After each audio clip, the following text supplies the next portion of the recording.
हबीबिना मुहम्मदिन व आलिहि व अस्हाबिहि अजमईन। अशहदु अल्ला इलाहा इल्लल्लाह व अशहदु अन्ना मुहम्मदन अब्दुहु व रसूलुहु। अम्मा बाद। अऊज़ु बिल्लाहि मिनश शैतानिर रजीम। बिस्मिल्लाहिर रहमानिर रहीम। खुज़ मिन अम्वालिहिम सदक़तन तुतहिरुहुम व तुज़क्कीहिम बिहा व सल्लि अलैहिम इन्न सलातक सकनुल लहुम वल्लाहु समीउन अलीम। सुभान अल्लाह। सदक़ल्लाहु मौलाना अल-अली।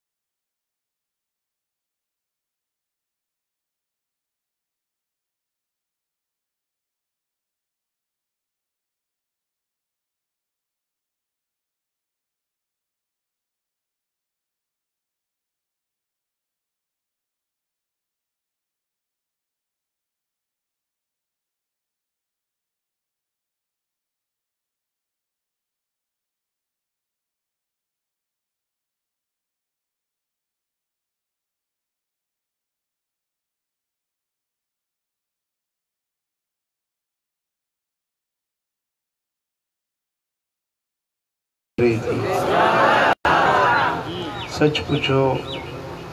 ॿ टे महीना जलसो न थियो आहे त मूंखे तव्हांजे ॾिसण जी वॾी तांघ हुई। अॼु तव्हां बच्चनि खे मूं ॾिठो आहे त ईद उल फितर वारी ख़ुशी खां बि अॼु मूंखे वॾी ख़ुशी थी। अलाह तव्हांखे सदाईं सुखियो रखंदो, आबाद रखंदो, जिते हूंदो शल सदाईं वसंदड़ हूंदो। रब तव्हांखे कॾहिं को ॾुखियो ॾींहुं न ॾेखारींदो। मुंहिंजी दुआ आहे अलाह साईं तव्हांजे मथां का कोसी हवा न घुलाईंदो। अलाह करीम तव्हांखे, तव्हांजे बच्चनि खे, तव्हांजे घराणे खे शाद ऐं आबाद रखंदो। अलाह साईं हिन कोरोना जी मुसीबत खां तव्हांखे महफ़ूज़ रखंदो। हुज़ूर जी सारी उम्मत जे मथां अल्लाह ताला मेहर नज़र फरमाए। अल्लाह जे पाक कलाम जा तौबा सूरत जी आयत नंबर 103 मूं तव्हांजे साम्हूं तिलावत कई आहे। इन आयत करीमा जे अंदरि अल्लाह तबारक व ताला पंहिंजे महबूब सां बिलमुशाफ़ा रूबरू ख़िताब फरमायो आहे। रब हिकिड़ो पंहिंजे नबी खे हुकुम ॾिनो आहे, पंहिंजे हबीब खे हिकिड़ो हुकुम ॾिनो आहे। रब फरमाए थो ख़ुज़ मिन अम्वालिहिम सदक़ा। ए मुंहिंजा महबूब, हे जेके तुंहिंजा ग़ुलाम आहिनि, तुंहिंजा उम्मती आहिनि, तोते कलमे पढ़ण वारा आहिनि, इन्हनि जे मालनि मझां सदको वठ। ख़ुज़ वठ, इहो अल्लाह जो हुकुम आहे, अमर आहे। महबूब इन्हनि जे मालनि मझां सदको ज़कात वठ। तुतहिरुहुम व तुज़क्कीहिम बिहा। इने जॾहिं तूं सदको ऐं ज़कात इन्हनि खां वठंदे त इन जे ज़रिए इन्हनि जा वजूद, इन्हनि जा माल अल्लाह पाक बणाईंदो। इन्हनि जे वजूदनि जी पाकाई, इन्हनि जे मालनि ऐं मिल्कियतुनि जी पाकाई तॾहिं थींदी जॾहिं इहे तोखे सदका ऐं ज़कातूं ॾींदा। जॾहिं ये तुझे हुक्म सां पंहिंजे मालनि जी ज़कात कढनि, सदकात कढनि, त पोइ मुंहिंजा सुहिणा हबीब वसल अलैहिम, तू इन्हनि जे लाइ दुआ कर। इन्न सलातक सकनुल लहुम, तुंहिंजी दुआ उन्हनि जे लाइ बाइस सुकून ऐं राहत बणिजी। जिन खे तूं दुआ ॾींदे मुंहिंजा नबी, जिन खे तूं दुआ ॾींदे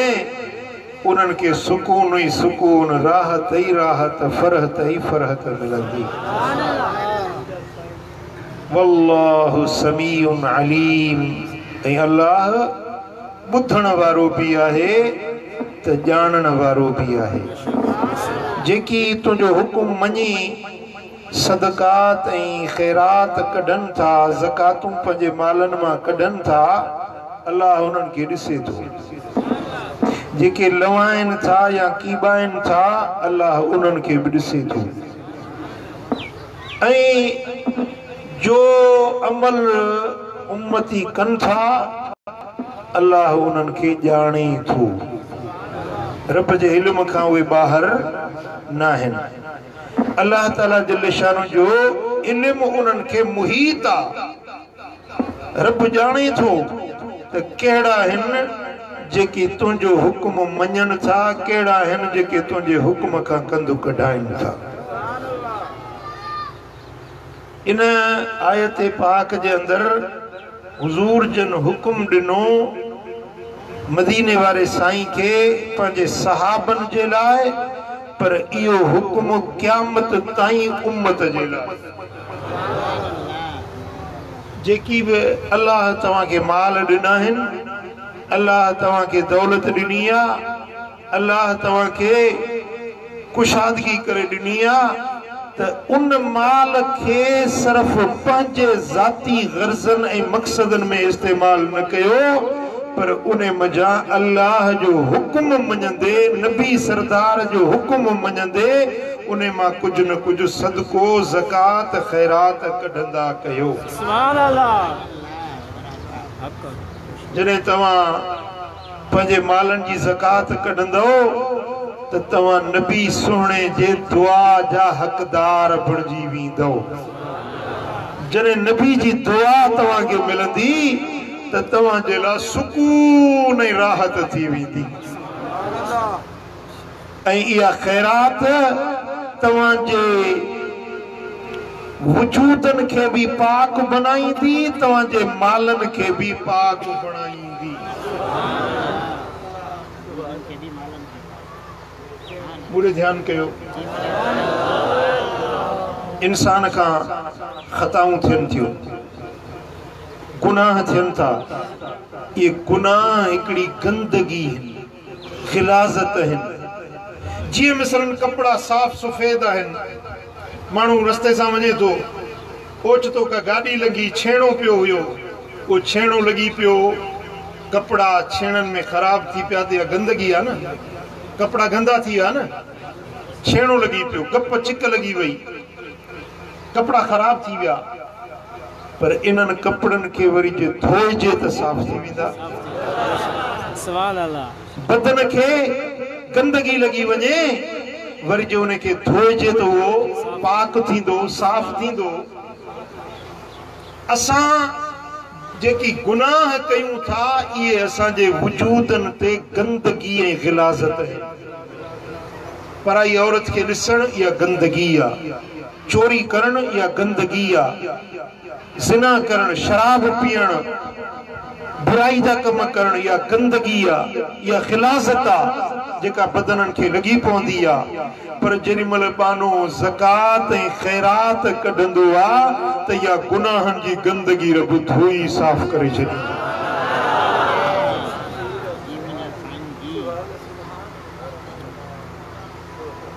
माल अल्लाह ताला हर कंहिंखे ॾिए थो, उन जे हाल मुताबिक़ इहा रब जी वंड आहे। सम्झो था, अल्लाह ताला रोज़ी, रिज़्क़, पैसो, शयूं तक़सीम कंदो आहे, वंड विराईंदो आहे, कंहिंखे घटि कंहिंखे वधीक। हिकिड़े पीउ हिकिड़ी माउ जा 5 पुट आहिनि, हिकिड़ा लखनि में आहिनि, हिकिड़ा कखनि में आहे, हिकिड़ा बंगुलनि में आहिनि, हिकिड़ा झूपड़नि में आहिनि। मां जणी दी पुटड़ा भाग न दींदी वंड हिकड़ा रोवन बिया पिया खाइन खंड या सब अल्लाह जी वंडा रब दुनिया दौलत दींदो आ हर कंहिं खे उन जे हाल मुआफिक पो जरे उन दुनिया के मानू गलत कमन में खर्च करे नाजायज कमन में खर्च करे तो यो माल पलीत थी विंदो आ यो माल गंदो थी विंदो आ पर जने माल मजा ज़कात कढी वने खैरात कढी वने तो यो माल अल्लाह ताला पाक बणाई छे ता समझी ले न समझी मुझी मदीने वाले साईं फरमायो अल्लाह तो फरमाए तो मुझा महबूब खुश मिन अमवालिहिम सदका इनन जे मालन मा सदको वठ इने सदके वठण सां जने सदको दींदा न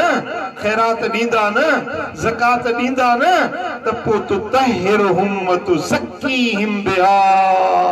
इनन के पाक बणा इनन जो तज़कियो थी विंदो उनन जा माल भी पाक थींदा इनन जा वजूद भी गुनाहन का पाक सुभान अल्लाह जने खैरात करे चुकन त पो मुझा नबी तू इनन के दुआ दे तू इनन जे हक में दुआ घुर छो त पैसो ॾियण बि का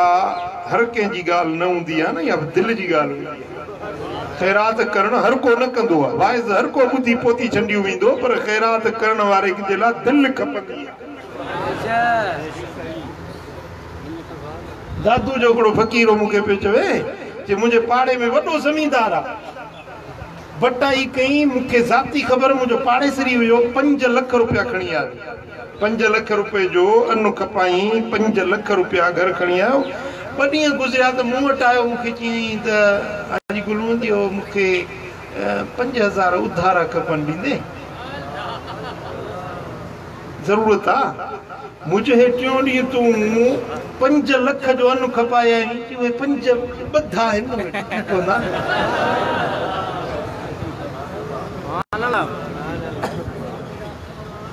समझो था न चमड़ी वने पर दमड़ी न वने एड़ा मानू बाहन जेकी पैसो कढण दुखियो लगंदो आ पैसो बि ह्यांव जी पाड़ा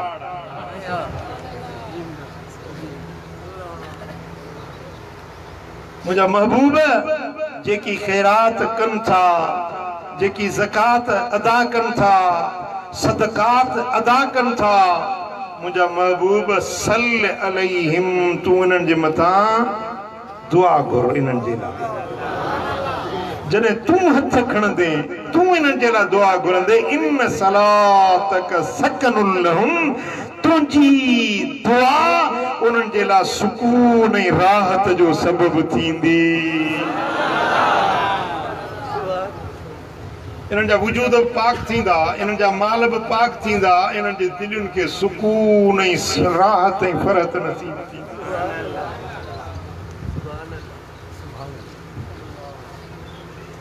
पुट जॾहिं इंसान ते गुनाह घणा थींदा आहिनि त हिकिड़ो बोझ पवंदो आहे बोझ परेशानी जे सूरत में गणती जे सूरत में तव्हां केतिरा माण्हू ॾिठा हूंदा हरू भरू परेशानी हरू भरू फिक्रात में गणतियुनि में चवंदासीं आहे बि कुझु कोन रिपोर्टूं कराईंदुमि त बि सही हिन पर अलाए छा आहे असल में ये गुनाहन जा बोझ जेके नज़र न ईंदा आहिनि पर ज़हननि ते दिलनि ते पार पवंदा आहिनि जॾहिं खैरात निकिरंदी आहे त ज़हननि जा बोझ लही वेंदा आहिनि वजूद हल्का थी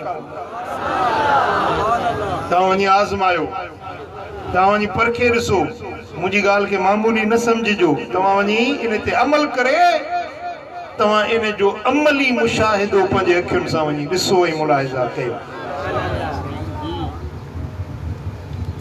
ऐज़न मोहतरम जॾहिं तव्हां खैरात कंदो त तव्हांखे मदीने वारे साईं जी दुआ नसीब थींदी जॾहिं रसूल अरबी जी दुआ मिले त तव्हांखे सुकून ऐं राहत ऐं करार ऐं फरहत नसीब थी वेंदो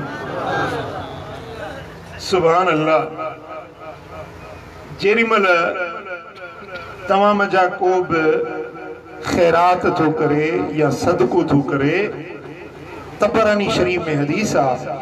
साईं फरमाइन था असदक़तु तसुद्दु सबईन बाबम मिन अस्सूए। हिकड़ी खैरात हिकड़ो सदको 70 बुराई जा दर बंद करे छड़ी।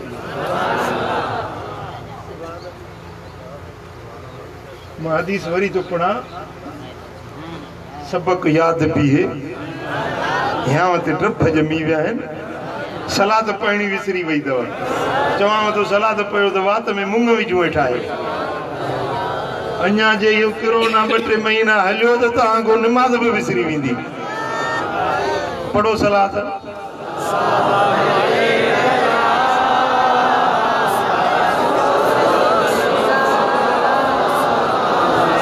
सल्लल्लाहु अलैका या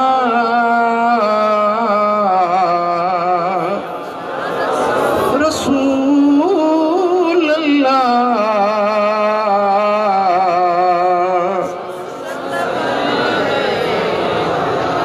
अस्सदक़तु तसुद्दु सबईन बाबम मिन अस्सूए। हिकड़ो सदको हिकड़ी खैरात बुराई जा 70 दरवाजा बंद करे छॾींदी आ। कर्ज हिकड़ी बुराई जो दरवा, बीमारी भी बुराई जो दरवा, केस थी पवे इहो हिकड़ो बुराई जो दरवा।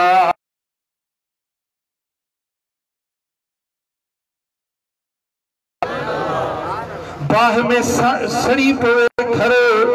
चोर खाट हणी घर के लुटे वञे, धाड़ेल फुरे वञे, बाह साड़े वञे, गोड कोड़े वञे या नुकर सुकाए वञे।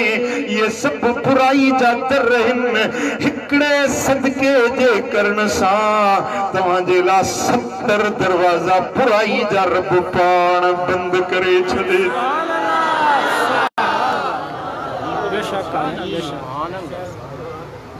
खैरात वारा फायदे में या नुकसान में जी? सोना हबीब अता फरमाएं अल यदुल उलिया खैरुम मिन यदिस सुफला।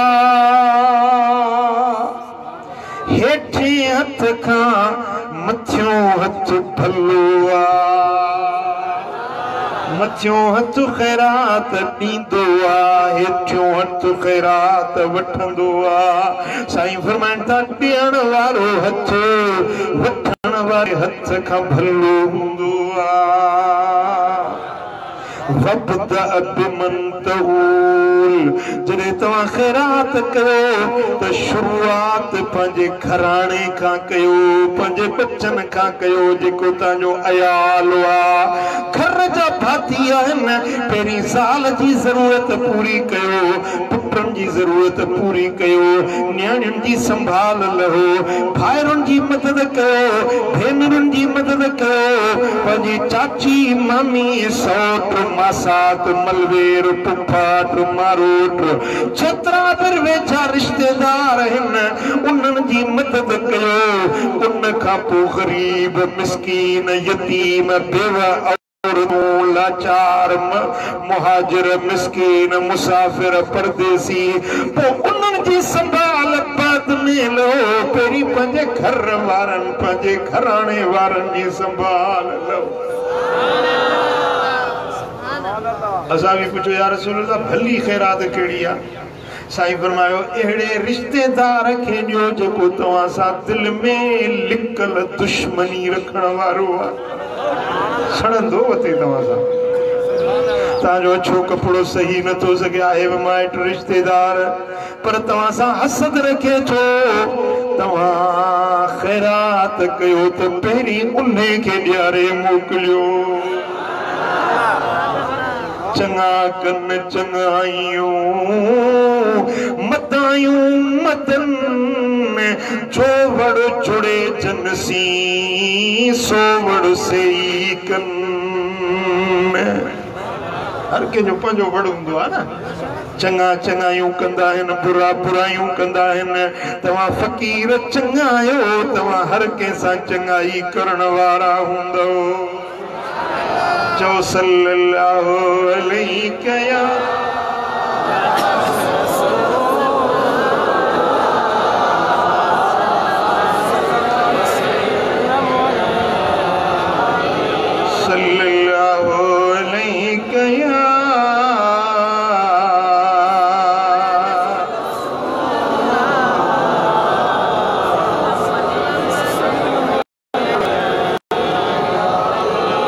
सही बुखारी में सही मुस्लिम में हदीस है मुझे सोने लजपाल नबी फरमायो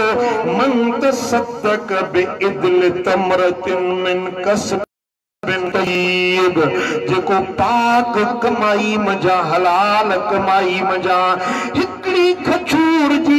खैरात तो करे जरूरी ना है तू लख खैरात कर जरूरी ना है तू करोड़ खैरात कर जरूरी ना है तो तू 5000 जो नोट खैरात कर साईं फरमाइन था पंजे हलाल कमाई मां हिकड़ी गड़ी खजूर जी खैरात जो करे थो ऐं अल्लाह उहाई खैरात कबूल कंदो आ जेका पाक मारूंदी आ जिमल खैरात करे थो त अल्लाह फइन्नल्लाह युक़ब्बिलुहा बियमीनिही अल्लाह ताला उन्हें के पंजे सच्चे हथ सां कबूल फरमाईंदो आ तू समझे तो ना मिस्कीन फकीर के खैरात दिनी मदीने वारो जो फरमाए तो तुझी खैरात रब जे सच्चे हथ में पहुंचदी आ जरे तुझी खैरात रब वट पहुंचदी आ रब ने के कबूल कंदो आ सुम्मा युरब्बीहा लिसाहिबिहा पो खैरात करण वारे जेला रब ने के बधाईंदो आ जिए तवा बकरी दे फरड़े के पाले निपाए वडो कंदायो वडी बर्री बकरी थी वींदी वडी कंधार बकर तवा जो बणजी वींदो हुयो त नंढड़ो फरड़ो तवा ने के पाले वडो कयो उठ जो तोड़ो नंढो हुयो कोरड़ो नंढड़ो हुयो पाले निपाए वडो अजीम उठ तैयार कयो रब तवा जे खजूर जे गड़ी के वधाईंदो जने क़यामत जे ॾियारे उथंदो त जबल जेडो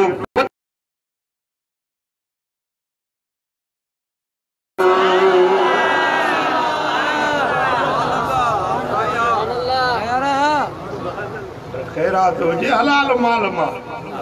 ब्याज वठी खैरात करे रिश्वत वठी खैरात करे न्याणी विकणे पैसन ते खैरात करे उन्हनि पैसन मजा मुंहिंजा दोस्तो रिश्वतुन जा माल चोरियूं सोरियूं मिलावत ख़यानत ठगी धोखेबाज़ी इन ज़रियन सां माल कमाए खैरात करे रब फरमाईंदो इन खैरात के इन खैरात करण वारे सूदो कंध भर जहन्नम में उछलाए खैरात हुजे पाक माल सां खैरात हुजे हलाल तय्यब माल सां चओ सल्लल्लाहु अलैहि कया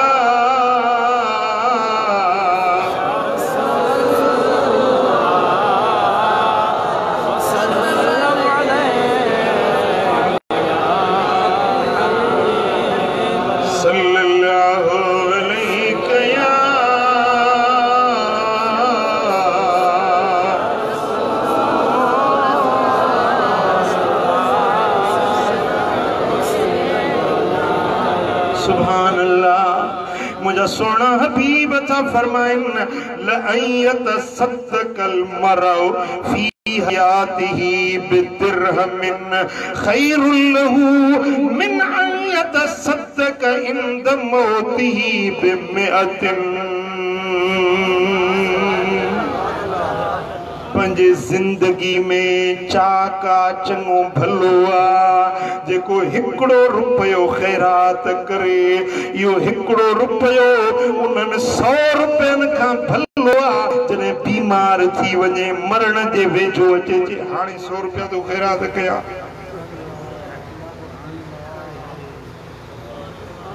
मौत अखियुनि अॻियां ॾिसी पोइ वसियत करे अब्बा पुट ओ मुंहिंजा जेके पेतीअ में 5000 रुपया अथई इहे ख़ैरात कजांइ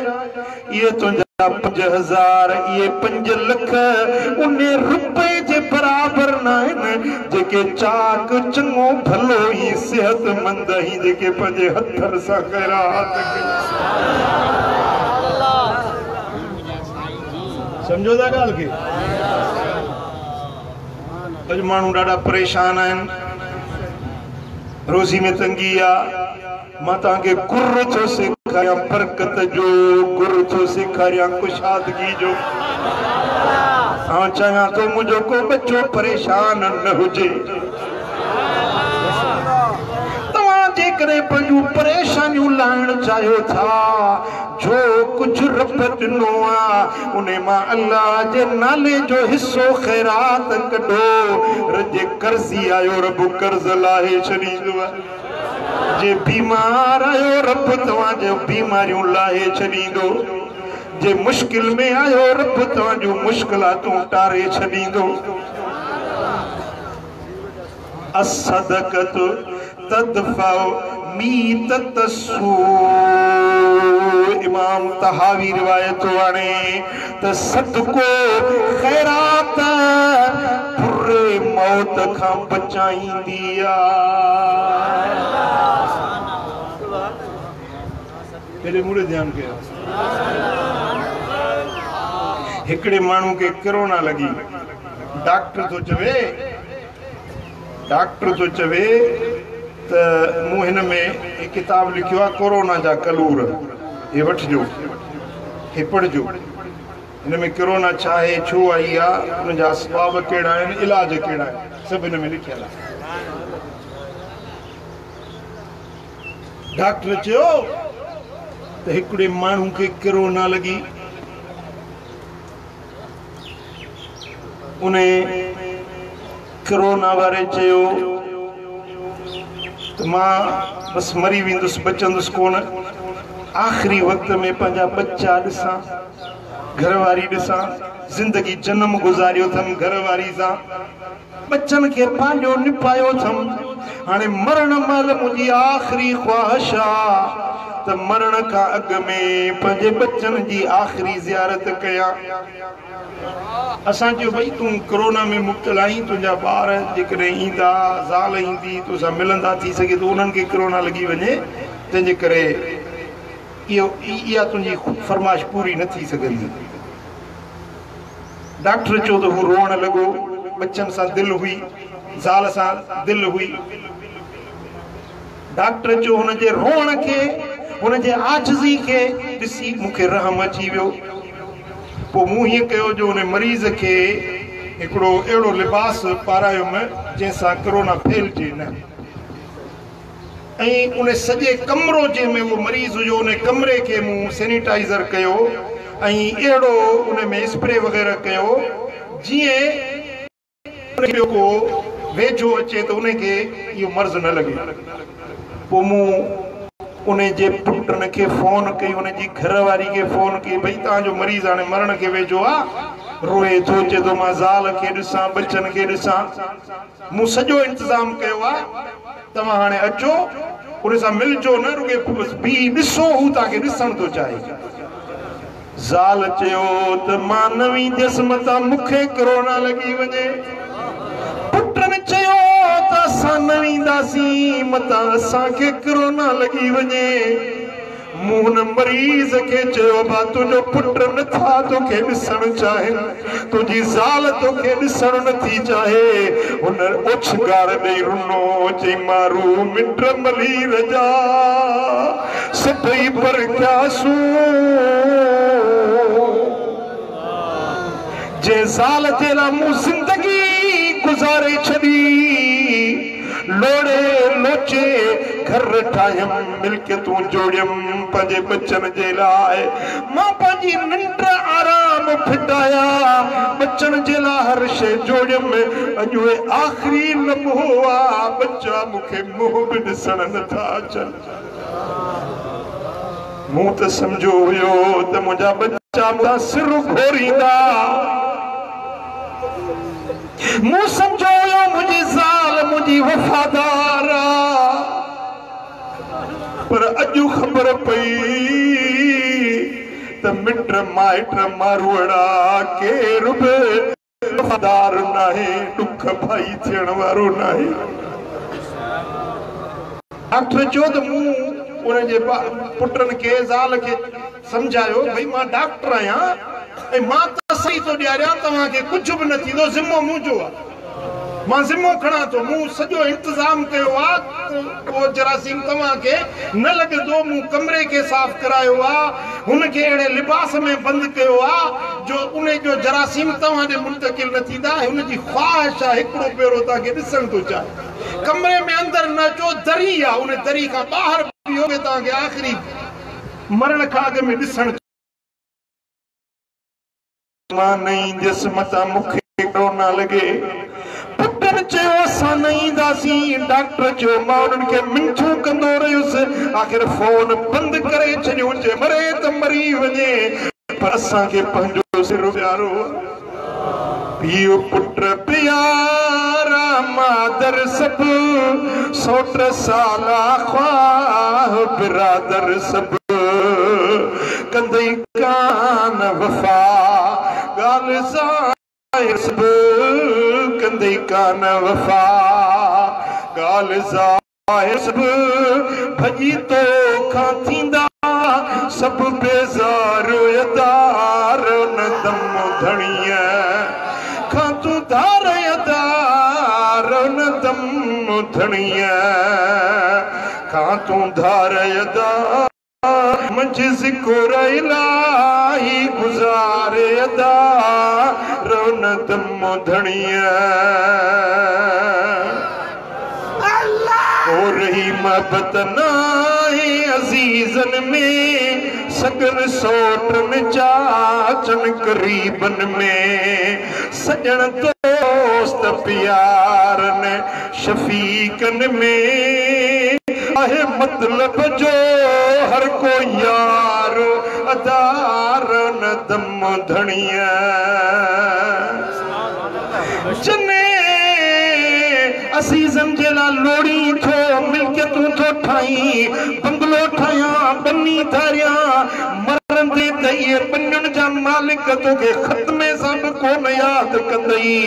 इहे तोखे चार कुल बि कोन पढ़ी बख़्शींदा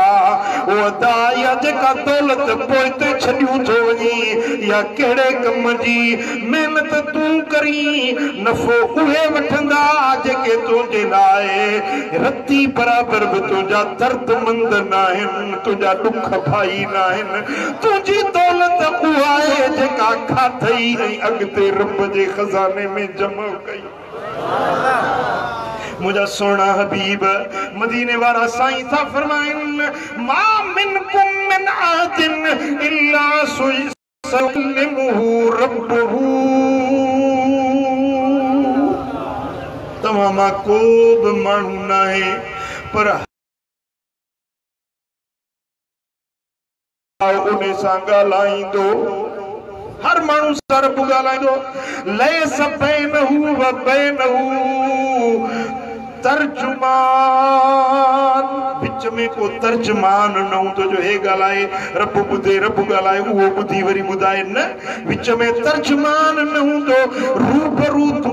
तव्हां अल्लाह जे साम्हूं पेश थींदो फयनज़ुर अयमन मिनो फला यरा इल्ला मा क़द्दम हीअ माण्हू पंहिंजे साॼे ॾे ॾिसंदो त उहा शइ नज़र ईंदसि जेका दुनिया में ख़ैरात कई हूंदई उहा साॼे पासे ॾों नज़र ईंदी वयनज़ुर अशअम मिनहु वरी पंहिंजे खॿे ॾों ॾिसंदो त उहा शइ नज़र ईंदसि जेका दुनिया में ख़ैरात कई हूंदई उहा शइ नज़र ईंदसि फला यरा इल्ला मा क़द्दम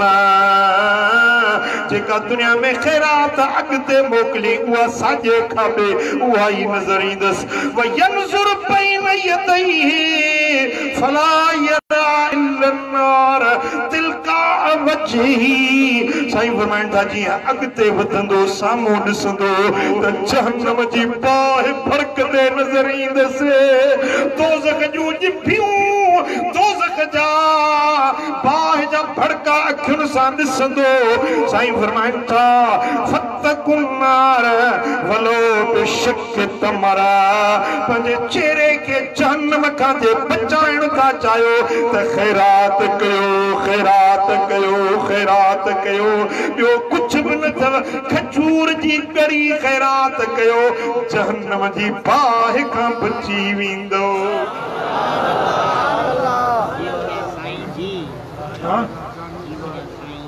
सुभान अल्लाह। दुनिया जी मुसीबत के खैरात टारे थी दुनिया के बुराई जा दर खैरात बंद करे थी। आखिरत जे बाहि खां जहन्नम जे ॿारनि खां जे बचाए थी त खैरात बचाए थी। चो सल्लल्लाहु अलैहि कया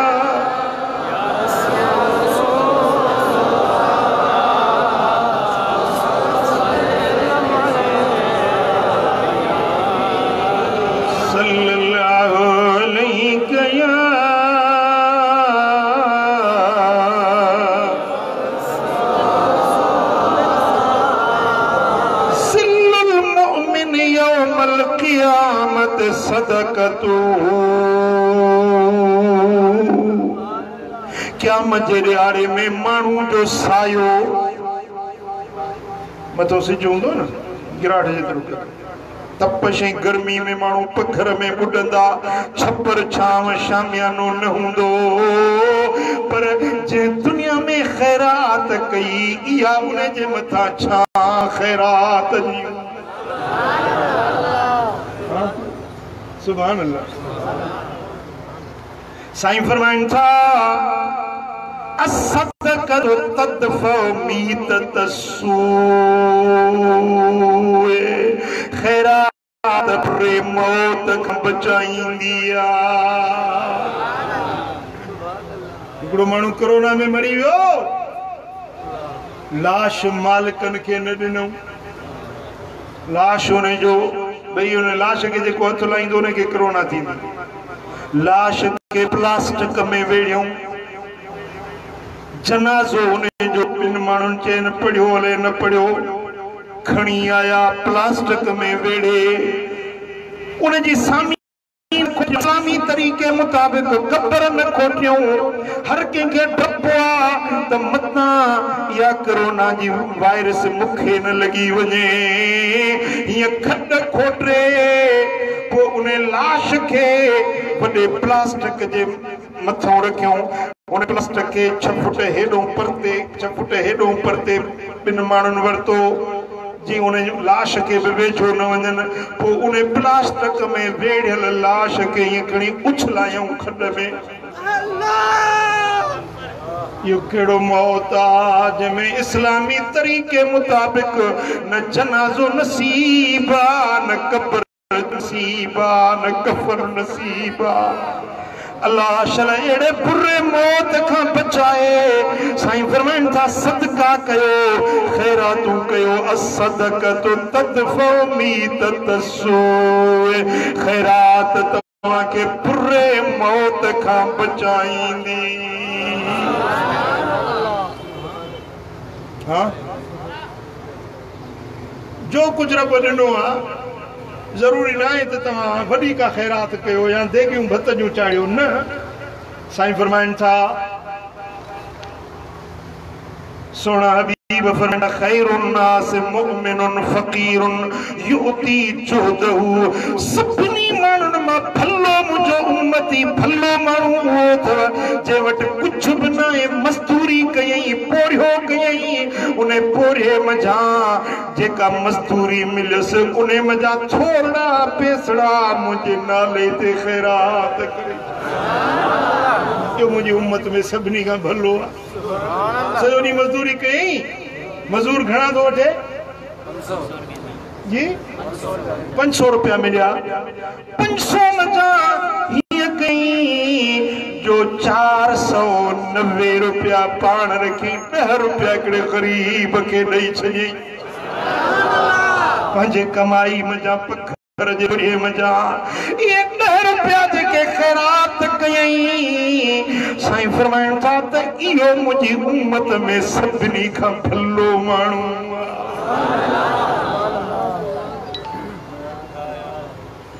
चो सल्लल्लाहु अलैहि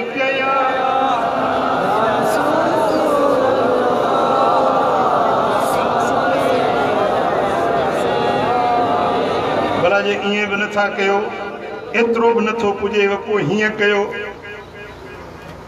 कयो बसरुक लिर्रजुल रदील बसरे लक सदकतुन हिकड़ो माण्हू आ जेकी नज़र कमज़ोर आ या अखियुनि का माज़ूर आ उन माण्हू के बाह खां वठी उन्हें के मंज़िल ते पहुचायो इहा बि तव्हांजी ख़ैरात लिखजी वई इहो बि सदको लिखजी वियो एड़ा कंजूस आयो जो 10 भी नथा कढो ये तो फ्री में आ ना हाँ जेकॾहिं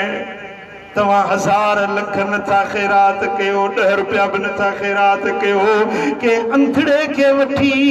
उन जी मंज़िल ते पहुचायो इहो बि तव्हांजे लाइ सदको ऐं ख़ैरात बुधो साईं फरमाइंदा मन अराद अन तुस्तजाब दावतुहु व अन तुकशफ कुर्बतुहु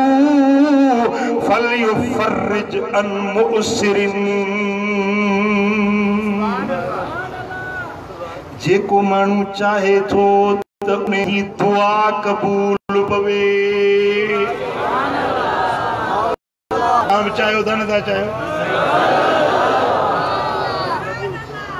दुआ कबूल कराइण केड़ा केड़ा चाहो था तव्हां सोचे आयो दिलबर साईं को दुआ घुराईंदा नुस्खो न ॾिए मदीने वारे साईं जो नुस्खो को पाण तुंहिंजी दुआ ही रब कबूल करे खपे नुस्खो हाँ साईं फरमाइनि था जेको माण्हू चाहे थो उनजी दुआ के मां रब कबूल कयां वन तुकशफ कुर्बतुहु जेको चाहे तो उनकी तंगी ऐं तकलीफ के दूर कयो वञे लॉकडाउन में हर को परेशान वेठो हाँ दुकानदार परेशान व्यापारी परेशान वडेरा परेशान ऑफिसर परेशान साईं फरमाइनि था जे पंहिंजूं परेशानियूं लाहिण चाहियो था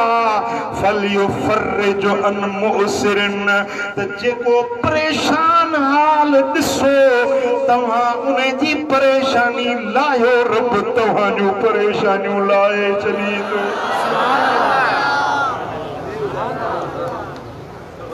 इहा ॻाल्हि वरी ॿुधो कंहिं परेशान हाल जी परेशानी लाहियो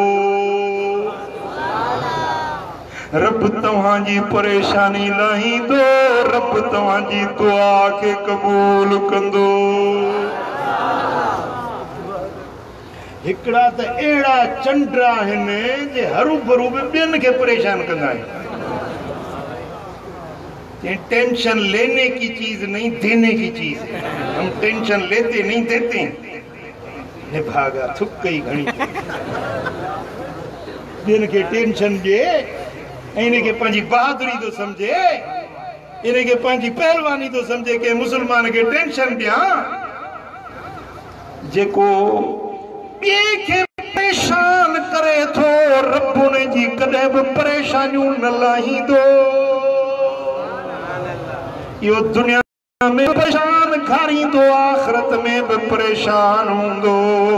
पर जेको ॿियनि परेशानियुनि वारे जूं परेशानियूं लाहे तो रब उन जूं परेशानियूं लाहे बेशक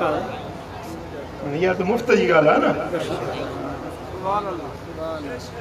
भला ॿियो कुझु बि नथो करी को वीचारो परेशान वेठो आहे उनखे अहिड़ी का सुठड़ी ॻाल्हि ॿुधाइजो मुर्की ॾे को खिली ॾे इहा बि उनजो ॾियणु परेशानी तो हाँ हिकिड़ो माण्हू आयो मदीने वारे साईं वटि या रसूल अल्लाह मूंखे उठ ॾियो सवारी जे लाइ उठ ॾियो साईं जन फरमायो तोखे उठ जो पुट ॾींदुसि वो परेशान हो सवारी जे लाइ या रसूल अल्लाह मूंखे उठ ॾियो साईं जन फरमायो उठ जो पुट ॾींदुसि आहे चई साईं उठ जो पुट छा कंदुसि उठ सवारी जे लाइ साईं फरमायो वॾो उठ बि त कंहिंजो पुट त हूंदो उठ भी दिनों सुठो लफ्ज़ सुठो जुमलो गलाए उनके मुरकायूं खिलायूं खुश कयूं साईं इहा बि उम्मत के तालीम ॾिनी त के परेशान हाल के का सुठी ॻाल्हि ॿुधाए उनके मुरकायो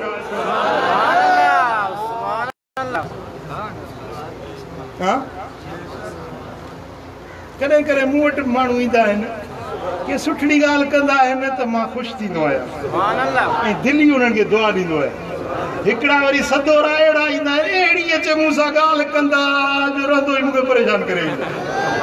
छो त मां पंहिंजे फ़क़ीरनि खे बचनि वांगुरु मोहबत रखंदो आहियां पोइ मुंहिंजे बचे जी का मूं सां अचे ॻाल्हि कंदो त अबे खे ॾुख त थींदो न परेशानी थींदी न अहिड़ी अचे मूं सां ॻाल्हि कंदासीं फलाणो फ़क़ीर फलाणो फलाणो हीअं रहंदो मूंखे परेशान करे वेंदा हाणे इहा कंहिंखे परेशान करणु इहा सुठी ॻाल्हि आहे हिकिड़ी औरत साईं कमनि जे ख़िदमत में असां ॾियणी आई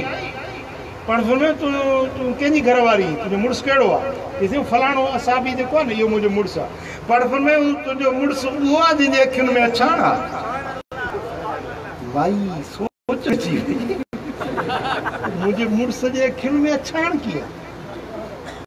घर वई मुड़ुसु वेठो हुजे हुनजा हे दोदा पटे हीअं ॾिसे पई ही छा थी ॾिसी कि साईं करीमन फरमायो त तुंहिंजे मुड़ुस जे अखियुनि में अछाण आहे चरी सभिनी जे अखियुनि में अछाण कंहिंजे अख में अछाण न आहे या न सभिनी जे अखियुनि में अछाण साईं जन तोसां ख़ुशि त ॿई कई ॻाल्हि बि सची आहे ऐं ख़ुशि त ॿई बि आहे कूड़ हणी कंहिंखे खिलायो न कूड़ हणी मज़ाक कूड़ जी करे ईअं न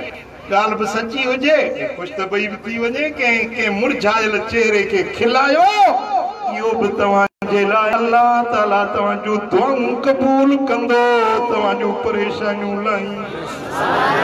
चओ सल्लल्लाहु अलैहि या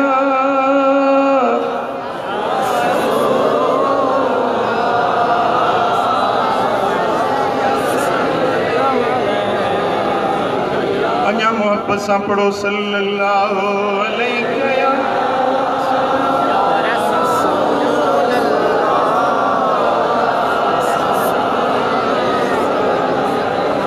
अञा मोहब्बत सां चओ सल्लल्लाहु अलैहि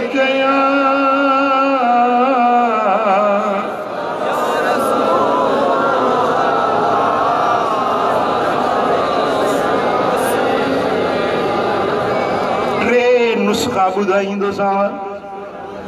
शायदि ही आख़िरी हदीस हुजे ॿुधंदव रुगे ॿुधंदव न पर यादि बि कंदव रुगे यादि न कंदव पर अमल बि कंदव रुगे पाण अमल न कंदव पर ॿियनि खे वञी ॿुधाईंदव कहिड़ा कहिड़ा ॿियनि ते पहुचाईंदव हाणे इन हदीस जा तव्हां हाफ़िज़ थी वञो या वञी ॿियनि खे ॿुधायो तूं न थो ॻाल्हाई नेत में रोलो थो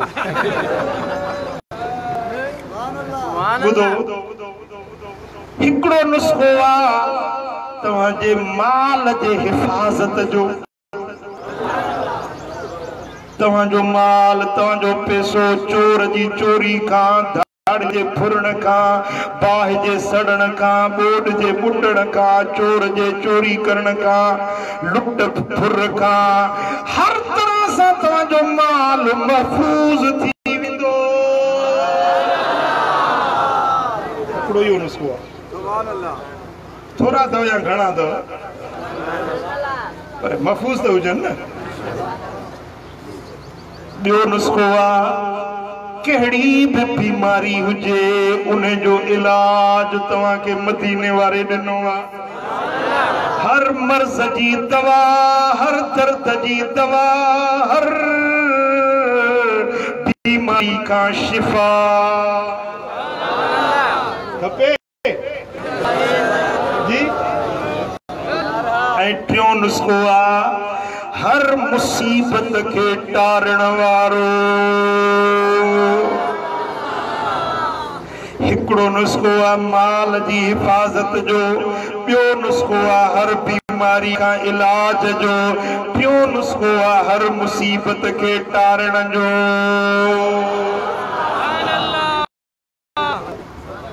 हाणे ॿुधायां ॿुधो साईं फरमाइनि था हसिनु अमवालकुम बिज़कात पंहिंजे मालनि खे हिफ़ाज़त जो कड़ो चाढ़ियो कोट किले में महफूज़ कयो ज़कात जे ज़रिए ख़ैरात जे ज़रिए तव्हां ख़ैरात कयो तव्हांजा माल महफूज़ थी वेंदा हिफाजत खैरात ज़कात सां कंदा कयो 16 नुस्खो ॿियो साईं फरमाइनि था दाऊ मर्दाकुम बिसदक पंहिंजे हर मर्ज़ जी दवा सदके सां कयो सदको सदको मौत का सवा हर बीमारी जी दवा है हर मर्ज जो इलाज जने सदको कंदो रब तवाजा दर्द मर्ज बीमारियों लाए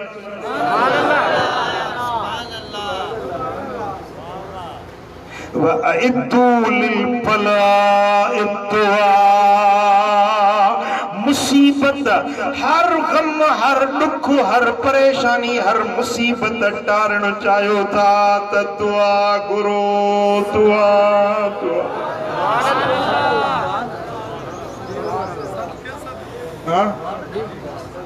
मालन जी हिफाजत ज़कात ऐं खैरात सां बीमारियुनि जो इलाज सदके सां मुसीबतुनि खे टारण दुआ सां ॻाल्हि यादि बीहंदी पहिरीं तुंहिंजी घरवारी खे ॿुधाइजो पुछा कंदव न त जो वें दिलबराबाद छा सिखी आहे उनखे पहिरीं इहा ॻाल्हि सेखारिजो त अॼु मां साईं को सबक़ वठी आयो आहियां 3 ॻाल्हियूं ये हदीस अथव इमाम तबरानी शरीफ जी हदीस आहे साईं फरमायो त पंहिंजे मालनि खे महफूज़ कयो ज़कात ऐं खैरात सां माल कीअं महफूज़ थींदा ज़कात ऐं खैरात सां ऐं बीमारियुनि जी दवा कयो सदकनि सां हर मर्ज़ जो इलाज चाहे ऐं हर मुसीबत के टारण जो इलाज है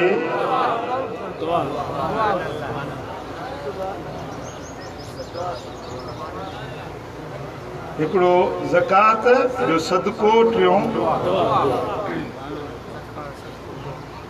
ऐं कॾहिं कॾहिं ईअं थींदो आहे जो माण्हू खे नेमतूं मिलंदियूं आहिनि नेमतूं फुरिजी बि वेंदियूं आहे केतिरा मालदार मिसकीन थी विया केतिरा नौकरियुनि वारा नौकरियूं फुरिजी वियूं हाँ बड़ा बड़ा ऑफिसर हुया नौकरियूं फुरिजी वियूं वज़ीर आज़म वञी जेलनि में पिया आहे 11 साल थज सां हुकूमत करण वारो परवेज़ मुशर्रफ मुल्क में अची नथो सघे पंहिंजे वतन में नथो अची सघे जला वतन ॻाल्हाए पियो त आवाज़ न पियो निकिरे हल हीअं चवंदो हो त मैं किसी से डरता वरता नहीं हूं हीअं ॾेखारींदो मुको ॾेखारे चवंदो मैं किसी से डरता वरता नहीं हूं वाह हाणे छा थी पुट समझो था न नेमतूं मिलंदियूं आहिनि फुरिजी वेंदियूं आहिनि सेहतमंद माण्हू बीमार थी था पवनि अखियुनि वारा अंधा थी था पवनि कननि वारा ॿोड़ा थी था पवनि पेरनि वारा हादसो थी वियो मंडा थी पिया नेमतूं फुरजन भी थियूं या न थियूं फुरजन ता आस पास में ॾिसो नेमतूं मिलियूं वरी नेमतूं फुरजी वियूं पर हिकिड़ो नुस्ख़ो अहिड़ो तवजे ते अमल कंदो त तव्हांजी नेमत फुरबी न जेका बि नेमत तव्हांखे मिली आहे इहा वधंदी खुटंदी न जेका नेमत तव्हांखे रब ॾिनी आहे न वो सेहत आहे इज़त आहे माल आहे कुर्सी आहे रोज़ी आहे रिज़्क़ आहे जो बि अल्लाह ताला तव्हांखे ॾिनो आहे वो ॾिनो ॾाण रब फुरींदव न इहो नुस्ख़ो खपे जी अधु माण्हू हथु खणनि था मूंसां गॾु आहियो या घर हलिया विया आहियो इहो नुस्ख़ो खपे हे किताब लिखियो त मां अनमोल तोहफ़ो हीअ आहे नेमतुनि जे बका ऐं इज़ाफ़े जो राज़ नेमतूं बाक़ी हमेशह तव्हां वटि रहनि फुरजनि न ऐं नेमतूं खुटनि न वधनि उनजो राज़ इहो पढ़ंदो तव्हांखे ख़बर पवंदी इहो किताब पाण बि पढ़ंदो पंहिंजे बच्चनि खे बि पंहिंजे यारनि दोस्तनि खे बि पढ़ी अलाह करीम मूंखे तव्हां सां सभिनी खे नबी सरदार जे हिननि पाक हदीसुनि ते फरमाननि ते अमल करण जी तौफ़ीक़ अता फरमाए अल्लाह ताला किरोना जी पाण पटे ही जलसा जीअं शुरू कया अथऊं अल्लाह करे इहे क़ाइम अल्लाह करीम सभिनी मुसलमाननि तां इहा आफ़त टारे रब करीम सभिनी जे मन जूं मुरादूं पूरियूं फरमाए हिन आस्थाने खे रब क़यामत ताईं वसंदड़ शाद ऐं आबाद रखे अल्लाहुम्मा सल्लि व सल्लिम व बारिक अला नबियना मुहम्मद व अला आलिहि व सहबिहि अजमईन अल्लाहुम्मा या बिल मुस्तफा बल्लिग मकासिदना वग़फिर लना मा मदा या वासिअल करमी या अल्लाह हिन सारी जमात राज़ी थी सभिनी जे मन जूं मुरादूं पूरियूं कर सभिनी जूं परेशानियूं लाह ये मुझा मौला इन कोरोना के दूर कर ये मुझा मौला असांजे वतन अजीज पाकिस्तान जी हिफाजत फरमा ये मुझा मौला माकड़ खां ज़मीन आसमान जे आफ़तुनि ऐं शामतुनि मुसीबत खां तूं अमन ऐं अमान ऐं हिफाजत नसीब फरमा मौला पंहिंजे हबीब जे सदके हिन सारी जमात ते करम कर असांखे कोरोना खां महफूज़ रखिजाओ पंहिंजे अस्माउल हुस्ना जे सदके पंहिंजे सिफ़ात उलिया जे सदके ये मुंहिंजा मौला हिन कोरोना जी वबा हीअ आफ़त ऐं शामत टार पूरी इंसान ज़ात जे मथां पंहिंजो करम फरमा पंहिंजी मेहर नज़र फरमा या अल्लाह जेकी बि हिन महफ़िल में हाज़िर आहिनि उन्हनि सभिनी खे शाद ऐं आबाद रखिजाओ सभिनी जे दिलनि जो मुरादूं पूरियूं फरमा या अल्लाह पंहिंजे हबीब जे सदके करम कर إن الله وملائكته يصلون على النبي يا أيها الذين آمنوا صلوا عليه وسلموا تسليما اللهم صل وسلم وبارك على نبينا محمد وعلى آله وصحبه أجمعين برحمتك يا رب